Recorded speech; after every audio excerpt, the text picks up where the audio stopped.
கிறிஸ்துவுக்குள்ளான உங்கள் அனைவருக்கும் சமாதானம் உண்டாவதாக. இன்றைய தியானத்திற்காக எடுத்துக்கொள்ளப்பட்ட வேதவசனம் 2 கொரிந்தியர் 5:17.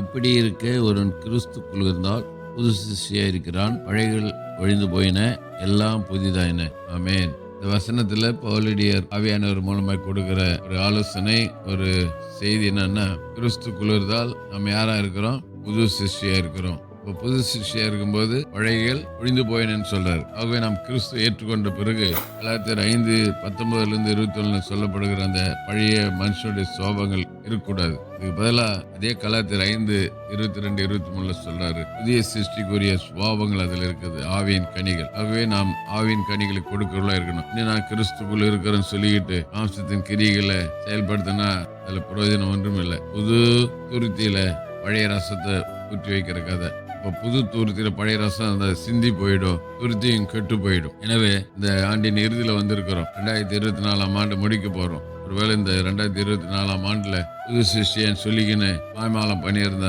உலகத்துக்கு ஒத்த வேஷம் தரிச்சு இந்த விட்டுட்டு வேஷம் கலைஞ்சு போட்டோம். 2025 புது சிருஷ்டிக்குரிய குணாதிசயங்களை நம்ம அபியாசப்படுத்துவோம், கிறிஸ்துவை மகிமைப்படுத்துவோம். கர்த்தர் நம்மை ஆசீர்வதிப்பாராக. ஜெபிப்போம். நேசிக்க நல்லதா அப்பனே, இந்த நாளில் கொடுத்த நல்ல வார்த்தைக்கு நன்றி. அதை பிடித்துக்கொண்டு நாங்கள் ஒவ்வொரு நாளும் உடைய அடிச்சுற்றில் வளர வாழ உதவிச்சு இயேசு நாமத்தில் பிதாவே, ஆமென். நம்முடைய கர்த்தரும் ரட்சகருமாகிய இயேசு கிறிஸ்துவின் கிருபையிலும் அவரை அறிகிற அறிவில் வளருங்கள். அவருக்கு இப்பொழுதும் என்னென்றைக்கு மகிமை உண்டாதாக. நம்முடைய கர்த்தராகிய இயேசு கிறிஸ்துவின் கிருபை உங்கள் அனைவரோடு கூட இருப்பதாக.